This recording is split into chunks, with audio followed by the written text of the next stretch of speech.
வழிபோக்கா, நீ யார், எப்படி வந்தாய் என்று எனக்கு எதுவுமே தெரியவில்லை. ஏதோ ஆபத்து நேரத்தில் வந்தாய், காப்பாற்றினாய், சென்று விட்டாய். ஆனால் நமக்குள் ஏற்பட்ட அந்த உறவு மீண்டும் தொடர வேண்டும் என்பதால்தான் உனது வீரத்திற்கு அடையாளமான இந்த புலிப்பல் நம் அன்பின் அடையாளமாக என்னிடம் வந்துவிட்டதா? நீ யார் வழிபோக்கா? எங்கே இருக்கிறாய்? இங்குதான் இருக்கிறேன்.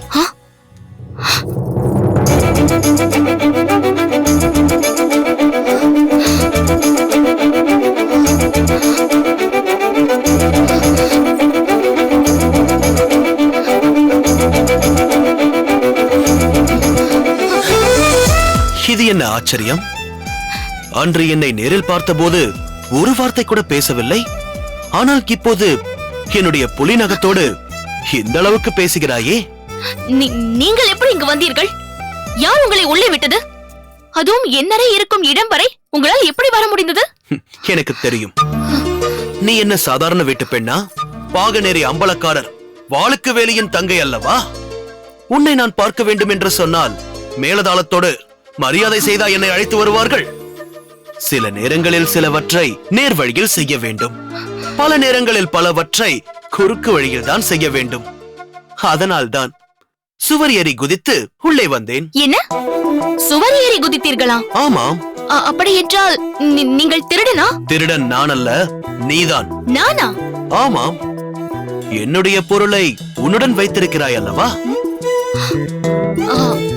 அது இதை நான் திருடவில்லை. இது யதார்த்தமாக எதிர்பார்க்காமல் என்னிடம் வந்து சேர்ந்தது. எதிர்பார்த்தா வரும், எதிர்பாராமல் தான் வரும். ஆனால் அதை திரும்ப பெற வேண்டும் அல்லவா? அதனால்தான் தவறாக இருந்தாலும் பரவாயில்லை என்று சுவரேறி குதித்து வந்தேன். எதிர்பாராமல் உன்னிடத்தில் வந்த என்னுடைய பொருளை பெறுவதற்காக நீ எதிர்பாராமல் நான் இங்கு வந்தேன். இப்பொழுது என்ன? உங்கள் பொருள் உங்களுக்கு வேண்டும், அவ்வளவுதானே? இந்தாருங்கள், பெற்றுக்கொள்ளுங்கள். என்ன இது? உங்களுடைய பொருள். இதை தேடித்தானே வந்தீர்கள்? இது மட்டும்தான் உன்னிடத்தில் இருக்கிறதா? பிறகு உங்களுடைய பொருள் வேறு எதுவும் என்னிடம் இல்லை. இந்த புலிப்பல் மட்டும்தான் இருக்கிறது. இந்த புலிப்பல் எனக்கு எதற்கு? இதை நீயே வைத்துக்கொள். இதை பெறுவதற்காகவா இவ்வளவு சிரமப்பட்டு சுவரேறி குதித்து உள்ளே வந்தேன்? பிறகு எதற்கு வந்தீர்கள்? என் மனதை திரும்ப பெற்று போக வந்தேன். மனதா? ஆமாம். என் மனதை நீ திருடவில்லை. அது இப்பொழுது உன்னிடம்தானே இருக்கிறது.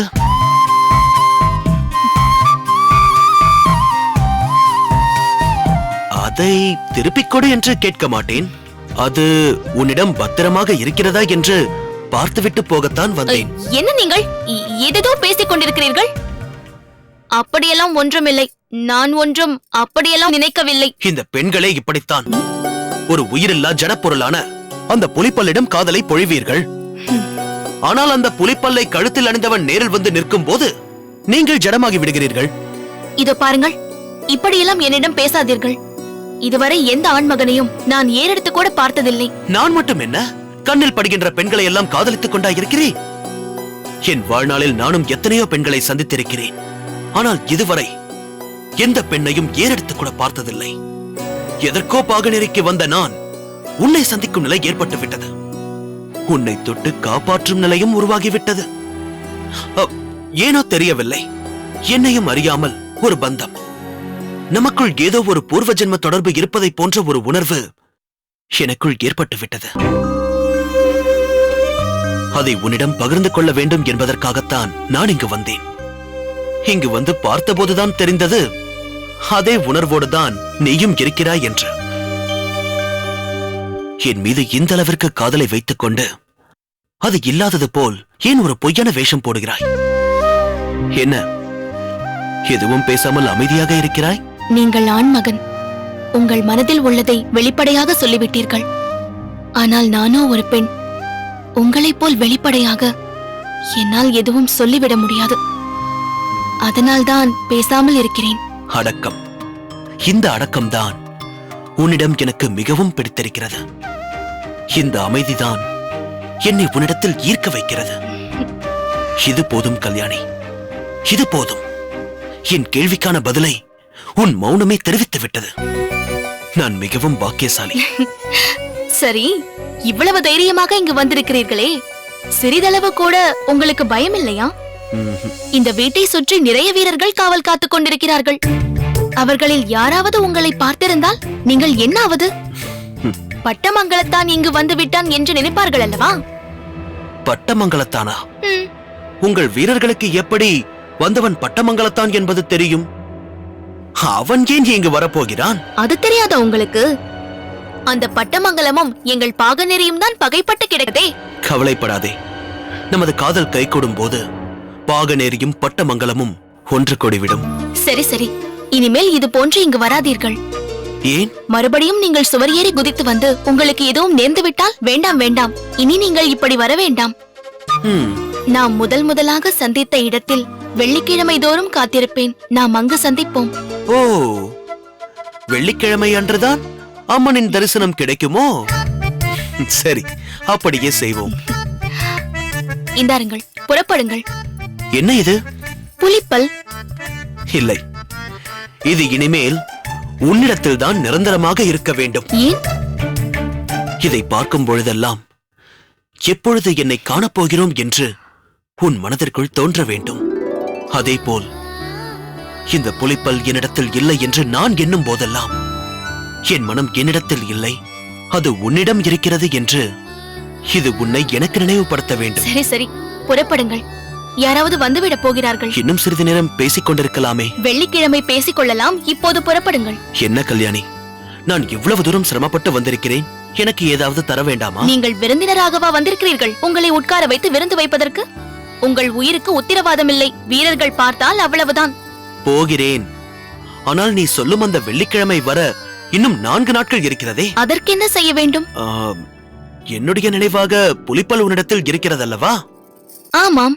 அதேபோல் உன்னுடைய நினைவாக என்னிடத்தில் ஏதாவது இருக்க வேண்டாமா? இப்பொழுது என் நினைவாக உங்களிடம் தர என்னிடம் எந்த பரிசும் இல்லையே. பரிசு பொருள் இல்லை என்றால் பரவாயில்லை, வேற ஏதாவது கொடு. எதை தருவது? என்ன என்ன? இல்லை இல்லை, இதை நான் தவறான எண்ணத்தோடு கேட்கவில்லை. ஒரு குழந்தையை நமக்கு பிடித்திருந்தால் ஆசையாக முத்தம் கேட்போம் அல்லவா? அதே போல்தான் உன் நினைவாக ஆசையாக என்னுடனே வைத்துக் கொள்ளலாம் என்று. அதெல்லாம் முடியாது, நீங்கள் செல்லுங்கள். அப்படியா? சரி, நீ தர வேண்டாம். உனக்கு என் மீது காதலே இல்லை. நீ பேசி அத்தனையும் போய். இவ்வளவு சிரமப்பட்டு இங்கு வந்ததற்கு அர்த்தமே இல்லாமல் போய்விட்டது. நீ சொன்னது போல் உங்கள் வீரர்கள் என்னை பட்டமங்கலத்தான் என்றே நினைத்துக் கொள்ளட்டும். ஈட்டியால் என் மார்பை குத்தி கிழிக்கட்டும். வீரர்களே, வாருங்கள், பட்டமங்கலத்தான் வந்திருக்கிறேன். வந்து என்னை வெட்டி சாயுங்கள். கௌதாரி, நீ எப்போது இங்கு வந்தாய்? எப்போ வந்தியா? சரிதான், நான் எவ்வளவு நேரம் உங்ககிட்ட பேசிட்டு இருக்கேன். நீ வந்தாயா? என்னோட பேசினாயா? என்ன சின்னம்மா சொல்றீங்க? நான் வந்தது உங்களுக்கு தெரியலையா? அச்சச்சோ சின்னம்மா, உங்களுக்கு என்ன ஆச்சு? ஏதேதோ பேசுறீங்க. ராத்திரி நேரம் வேற. ஒருவேளை பேய் ஏதாவது பிடிச்சிருக்கோ? ஏய், என்ன நீ உளறுகிறாய்? இல்ல இல்ல, இன்னைக்கு உங்க பேச்சு சரியில்லை, நடவடிக்கையும் சரியில்லை. இத்தனை நாள் இல்லாம எனக்கு முத்தம்லாம் தரீங்க. எனக்கு வெக்கமா இருக்கு. ஏய், பேசாமல் இரு. உள்ளே வரும்போது கதவை தட்டி விட்டு வருவதில்லையா? கதவை தட்டுறதா? கதவை சாத்தி இருந்தா தானே தட்ட முடியும். நான் வந்து பாக்கும்போது 2 கதவும் திறந்துதான் இருந்தது. நீங்க புலிப்பல்ல வச்சுக்கிட்டு என்னென்னமோ பேசிட்டு இருந்தீங்க. சரி சரி, நீ இப்போது எதற்கு வந்தாய்? அதோ அங்க வச்சிருக்கேனே சாப்பாடு, அதுதான் கொண்டு வந்தேன்.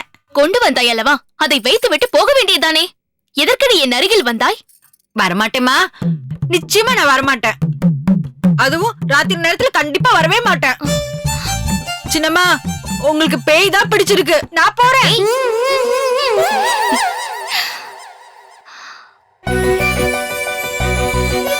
ஆமாம், பேய்தான் பிடித்திருக்கிறது. காதல் பேய்.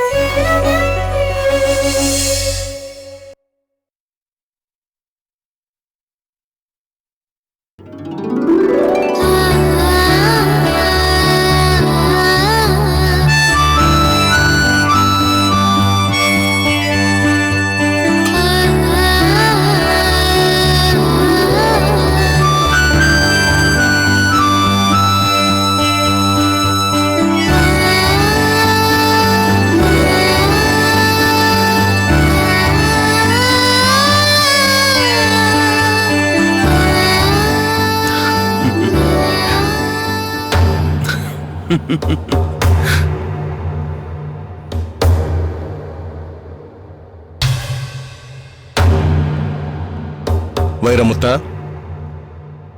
டேய் வைரமுத்தா,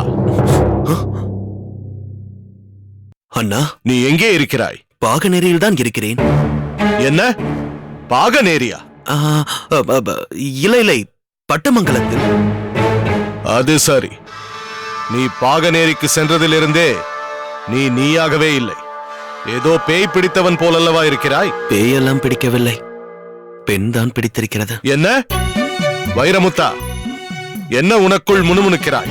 அதெல்லாம் ஒன்றுமில்லை அண்ணா. பாகநேரிக்கு சென்ற பணியை பழுதில்லாமல் நிறைவேற்றி விட்டேன் என்று சொன்னேன். நானும் அதை பற்றி உன்னிடம் விசாரிக்கலாம் என்றுதான் காத்திருந்தேன். ஆனால் நீ பாகநேரியிலிருந்து வந்தது முதல் ஒரு நிலையில்லாமல் இருந்ததால் அதை பற்றி நான் கேட்கவில்லை. ஒருவேளை பாகநேரியில் ஏதேனும் பிரச்சனை ஏற்பட்டு விட்டதா? பிரச்சனையா? அப்படியெல்லாம் ஒன்றுமில்லை அண்ணா. எனக்கு யார் பிரச்சனையை ஏற்படுத்த முடியும்?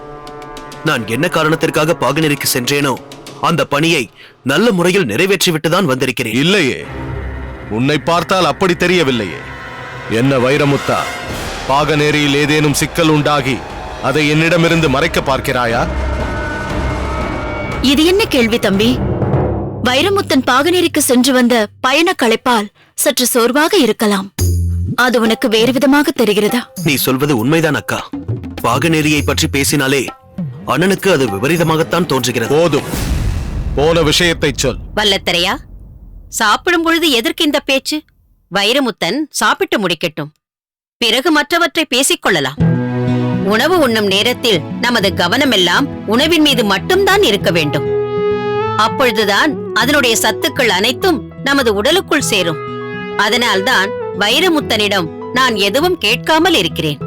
முதலில் அவன் சாப்பிட்டு முடிக்கட்டும். வைரமுத்தன் ஒழுங்காக சாப்பிட்டால் நான் ஏன் அவனிடம் கேள்வி கேட்கப் போகிறேன்? அவன் சோற்றில் கையை வைத்து ஏதோ ஓவியத்தை அல்லவா வரைந்து கொண்டிருக்கிறான். சரி, பிறகு பேசிக் கொள்ளலாம் என்றால் இன்னும் சற்று நேரத்தில் அந்த கோமாளி வந்து விடுவான். கோமாளியா? யார் அது? வேறு யார்? நம் குடும்பத்தில் இருக்கும் ஒரே கோமாளி அந்த அறிவழகன் தானே. தாய் மாமனுக்கென்றே வந்து பிறந்திருக்கிறார்களே இருவர். மகன் கோமாளி, மகள் பத்திரகாளி. போதும் வல்லத்தரையா, எப்பொழுது பார்த்தாலும் என் அண்ணன் பிள்ளைகளை குறை சொல்வதே உனக்கு வாடிக்கையாகிவிட்டது. அந்த பஞ்சவர்ணம் உன் மீது உயிரையே வைத்திருக்கிறாள். நீதான் அவளை புரிந்து கொள்ள மறுக்கிறாய். ஆமாம் அண்ணா, புரிந்து கொள்ளுங்கள். பகைவரை பார்ப்பது போல் பெண்களை பார்க்க கூடாது. பெண்களின் மனம் இருக்கிறதே, அது கடைந்தெடுத்த வெண்ணெயை போன்றது. ஆண்களின் மனம் நெருப்பை போன்றது. வெண்ணெய் போன்ற பெண்கள் நெருப்பை போன்ற ஆண்களை கண்டதும் சட்டென்று உருகி விடுகிறார்கள். நீயும் யாரையோ கண்டு உருகியதைப் போலல்லவா பேசுகிறாய்?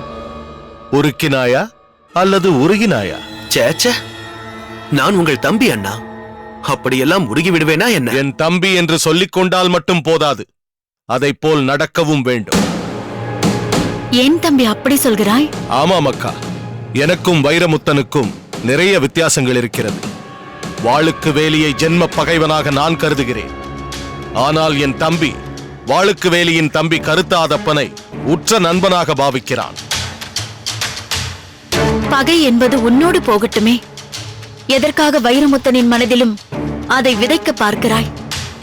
வைரமுத்தனும் கருத்தாதப்பனும் சிறு வயதிலிருந்தே ஒன்றாக படித்தவர்கள். அவர்களுக்குள் நட்பு இருப்பதில் என்ன தவறு இருக்கிறது? வீரமாள், நீ சற்று அமைதியாக இருக்கிறாயா? வைரமுத்தா, சென்ற வேலை என்னவாயிற்று? முதலில் அதைச் சொல். பாகநேரியில் நடக்க வேண்டிய எல்லா ஏற்பாடுகளும் மிகவும் சிறப்பாக நடந்து கொண்டிருக்கிறது. அப்படி என்னப்பா ஏற்பாடுகள் நடந்து கொண்டிருக்கின்றது?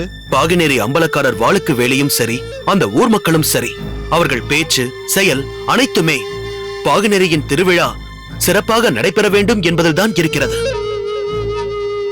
பாகநேரியின் அம்பலக்காரர் வாளுக்கு வேலையின் சிந்தனை முழுக்க அங்கு வரும் அம்பலக்காரர்களுக்கு பாதுகாப்பு அளிப்பதிலும், அவர்கள் உரிய முறையில் கௌரவிக்கப்பட வேண்டும் என்பதிலும், அவர்களுக்கு அளிக்கப்படும் விருந்தில் எந்த குறைபாடும் ஏற்பட்டு விடக்கூடாது என்பதிலும் தான் இருக்கிறது. மிக முக்கியமாக பட்டமங்கலத்து அம்பலக்காரரான தங்களுக்கு தரப்படும் மரியாதையில்தான் சிறிதளவு கூட எந்த குறையும் வந்துவிடக்கூடாது என்பதில் மிகவும் கவனமாக இருக்கிறார் பாகநெறி அம்பலக்காரர்.